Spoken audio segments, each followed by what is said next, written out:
একজন বেনামাজি মৃত্যুর সময় জান্নাতি ফেরেশতা আসবে, এটা তো কল্পনা করাও ঠিক নয়।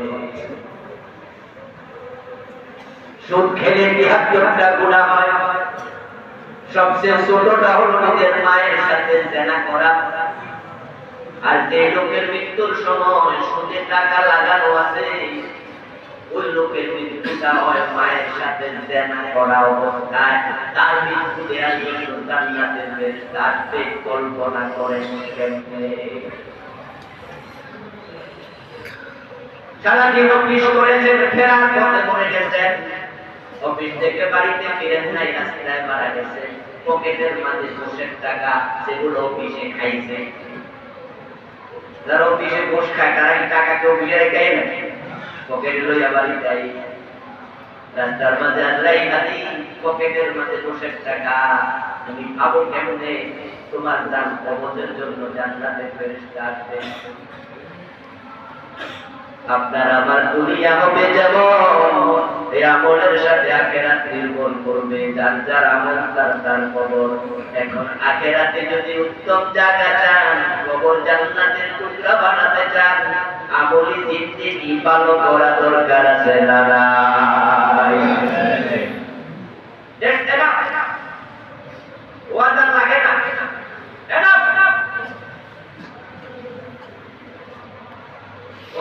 সুবহানাল্লাহ করতেন, আমল ঠিক করছেন না, কি লাভ?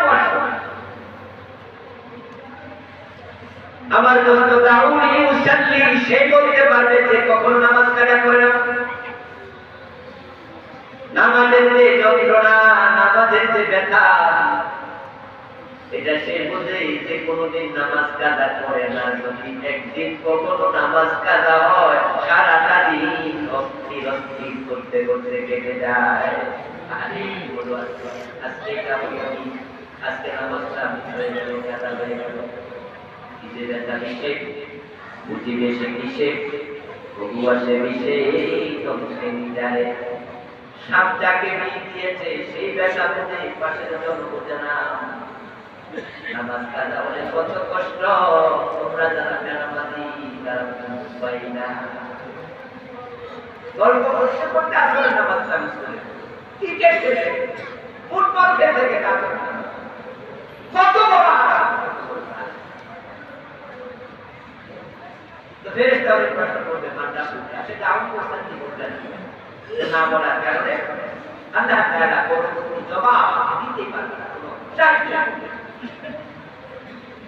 যে মানুষগুলো বলতে পারবে আমাকে নামাজের সময় দাও, এবার আল্লাহ সাহায্য করবে। ফেরেশতা প্রশ্ন করবেন, এবার ফেরেশতা প্রশ্ন শুরু করলো, তোমার রব কে? ইয়া বলল মুমিনুনা ফিয়াল্লাহ, মুমিন আল্লাহ বলার জন্য শুরু করে দেবেন।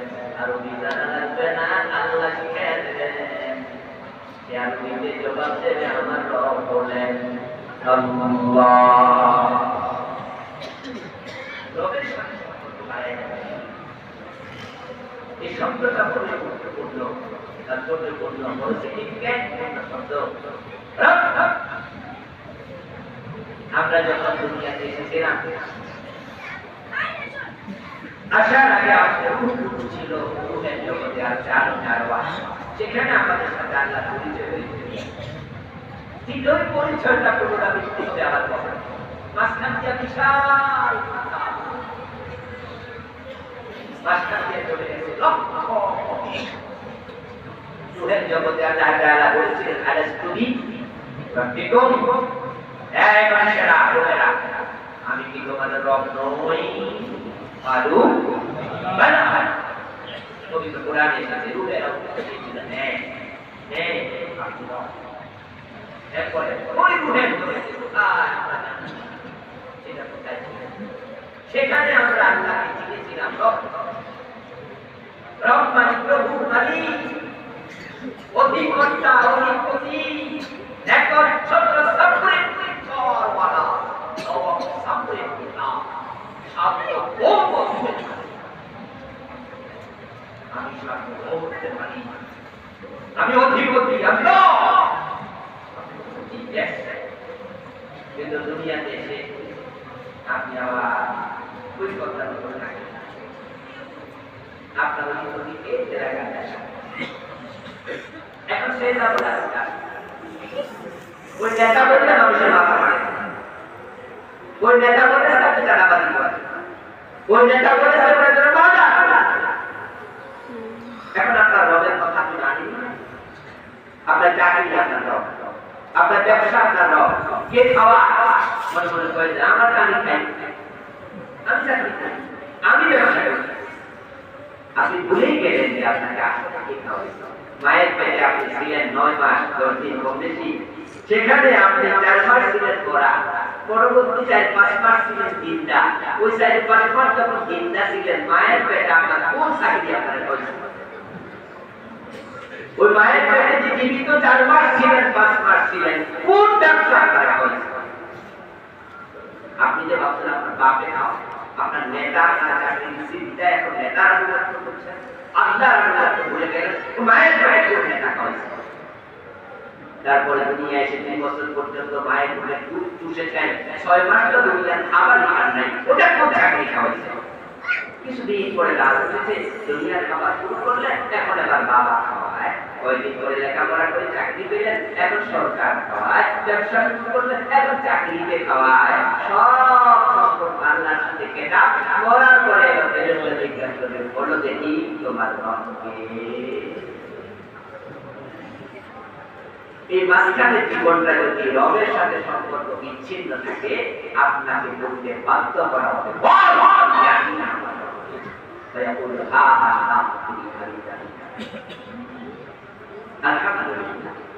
আমরা কিছু মানুষ আছি যারা আমরা বলি আমাদের রব আল্লাহ তিনি আমাদের খাওয়া তিনি পড়া তিনি অধিকর্তা তিনি মালিক তিনি অধিপতি তিনি সব কথা আমি শুধু তার গোলাম তার কথার বাইরে আমি চলি না দুনিয়ার সব কিছু আমি ওসিলা মনে করি আমি ওসিলার সাথে সম্পর্ক ছিন্ন করতে পারি মূল রবের সাথে পারি না তাই প্রয়োজনে রবের পথে চলতে গেলে চাকরি ছেড়ে দেই মা বাবার সাথে সম্পর্ক ছিন্ন করি নিজের প্রিয়তমা স্ত্রীকে তালাক দেই সন্তানকে ত্যায্য করি নিজের জীবনটাও দিতে রাজি রব ছাড়তে রাজি নই যে মানুষেরা এই অঙ্গীকার এই ডিটারমিনেশন তার এই অনুভূতি তার শক্তিশালী তাজা ইমান নিয়ে মারা যাবে 1 সেকেন্ডের ভিতরে আর তিনি তো আমার চিরসঙ্গী আল্লাহ তার কথা নিয়ে চলেছি আমি ডক্টর কামালের সংবিধান মানি নাই আমি আমার রবের সংবিধান কোরআন মেনে চলেছি ডক্টর কামাল সংবিধানে লিখেছে চৌধুরী জেলে দাও ব্রিটিশ আইন ফলো করেছে আমি তার সাথে চিরবৈরিতা সবসময় দ্বিমত করে করে বেঁচেছি সংবিধানে লেখা ছিল মদ পান করলে জেলে দাও আমি আমার নবীর আইন মেনেছি মদ পান করলে আশীর্বাদ দিতে হবে দেশের চলমান আইনের সাথে বৈরিতা করেছি সংবিধানে লেখা আছে যারা করল অভিযোগ বলে তাকে জেলে দাও আর আমার আল্লাহর সংবিধানে লেখা আছে যারা করলে অবিবাহিত 100 দাও নবী মুহাম্মদ বলেছে পাথর মেরে হত্যা করো এই দেশের সংবিধানের সিস্টেমের সাথে আমি বৈরিতা করেছি এইভাবে আমার কোরআনের সাথে যা মিলে নাই আমি তার সাথে জীবন করতে করতে বলেছি এজন্য দ্বিতীয় প্রশ্ন আমার দিনুকা আমরা জবাব দিয়ে দেব আমার দিন আমার ধর্মের নাম ছিল ইসলাম আমি ইসলাম ছাড়া কোনো আইন মানতে কখনো রাজি হই নাই এই প্রশ্নের জবাবগুলো আপনি তখনই দিতে পারবেন যখন বাস্তবতার সাথে মিল থাকবে অসংখ্য লোক ধরা পড়ে যাবে প্রশ্ন হবে আমার হাজার রাজুল আল্লাযী বুইসা ফীকুম ওয়া মা হাযা রাজুল নবী মুহাম্মদ সাল্লাল্লাহু আলাইহি ওয়াসাল্লামকে কবরে হাজির করা হবে মানুষ নিজের চোখে নবী মুহাম্মদকে কাছ থেকে দেখতে পাবে আর রাসূলের শব্দ দেখার জন্য কত দোয়া আমরা করতেছি প্রিয় নবীকে যদি একবার দেখতাম কি ভালো লাগতো কিন্তু মরার পরে নিজের চোখে রাসূলকে কাছ থেকে প্রত্যেক মানুষ কবরে দেখবে, সুবহানাল্লাহ। কিন্তু দুর্ভাগ্যের বিষয় হলো অসংখ্য লোক তাকে তিনি চিনতেই পারবে না, দেখতে কিন্তু চিনবে না। রাসূলুল্লাহকে কবরের কাছ থেকে দেখতে পিছন আল্লাহর হাবিবের ইন্তেকালের সময় ফাতেমা জাহরা রাদিয়াল্লাহু তাআলা আনহা প্রিয় নবীর কন্যা, তিনি একবারে জাকারাতে কাঁদছিলেন। বাবা মরে যাচ্ছে, কষ্ট দেখে ফাতেমা কাঁদছে। প্রিয় নবী ফাতেমা ইশারা দিলেন এদিকে আসেন। তো ফাতেমা রাসূলুল্লাহ সাল্লাল্লাহু আলাইহি ওয়াসাল্লামের কথা শোনার জন্য একবারে রাসূলের মুখের কাছে কাঁদলেন। প্রিয় নবী ছোট্ট করে কিছু বললেন, ফাতেমা কান্না বন্ধ করে দিলেন। আল্লাহ হাবিব ইন্তেকাল করলেন। আয়েশা রাদিয়াল্লাহু তাআলা আনহা আল্লাহ হাবিবের ইন্তেকাল কিছুদিন পরে ফাতেমাকে বললেন, ফাতেমা ওই বিষয়টা আমি একটু জানতে চাই, কারণটা কি ছিল? তুমি তো খুব কান্নাকাটি করছিলে, কিন্তু প্রিয় নবী কানে কানে কিছু বললো আর তুমি আর কানলে না। ফাতেমা রাদিয়াল্লাহু তাআলা আনহা বলেন যে আমার কান্না থেকে বাবা আমাকে কাছে টেনে নিয়ে বলতেছে, ফাতেমা তুই জানিস না কবরে তোর সাথে সবার আগে আমার দেখা হবে। আল্লাহ হাবিবের এই ভবিষ্যৎবাণী বাস্তব হয়েছিল। আল্লাহ হাবিবের ইন্তেকালের 6 মাস পরে ফাতেমা ইন্তেকাল করেছে। তাহলে রাসূলুল্লাহর সাথে আমার দেখা হবে, দেখাটা কোথায় হয়েছিল? কথা বলে না, কোথায় দেখা হবে? ইয়েস, ওই যে বাবা আদম আলাইহিসসালামকে মানুষ কবরে দেখতে আসছে। ফাতেমা তোর সাথে আমার সবার আগে দেখা হবে, বাচ্চাকে হায়াতে আগে। তো ফাতেমা বলেন যে বাবার সঙ্গে আমার সবার আগে দেখা হবে, তাহলে আমরা কান্নাকাটি দরকার নেই, কদিন পরে তো ঠান্ডা। আচ্ছা, আপনার বাবা মরে যাচ্ছে, মা মরে যাচ্ছে, তখন যদি বাবা মা আপনারা জায়গা নিয়ে কয় তুই সবার আগে মরবি, আমি বুঝিয়ে দেখা যাবে আপনি ছবি নিয়ে নিয়ে আমার বাপের করি আপনার কাঁদা না এলো আর আওলাদ করে কাঁদবে না। আর ফাতেমা উনার ইন্তেকালের মেসেজ পেয়ে তিনি কান্না বন্ধ করে খুশি হলেন। সুবহানাল্লাহ। আল-মাউত তুহফাতুল মুমিন, মুমিনের জন্য মৃত্যু একটা উপহার, একটা হাদিয়া।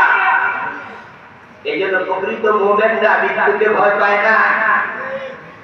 ইন্ডিয়া আমাদেরকে ভয় দেখাচ্ছে গত কয়েকদিন ধরে, বিভিন্ন উস্কানি দিচ্ছে, কিন্তু তারা জানে না আমরা 18 কোটি মুমিন, আমরা মৃত্যুকে ভয় পাই না। আপনারা জানেন তো সরকার করার আগে কিন্তু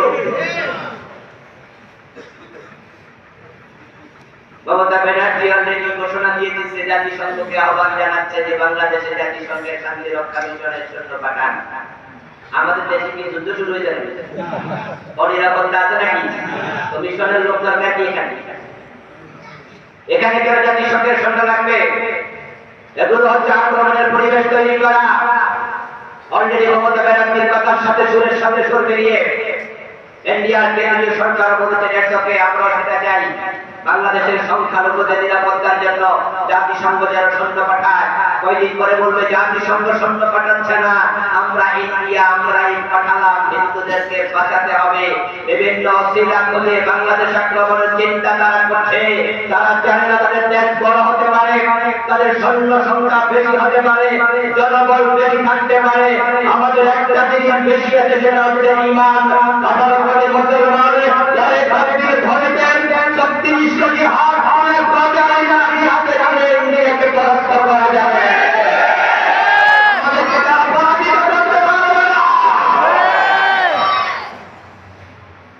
আমরা ব্যক্তিগত পরোয়া করি না, আমরা ব্যক্তিগত খুঁজে বেড়াই।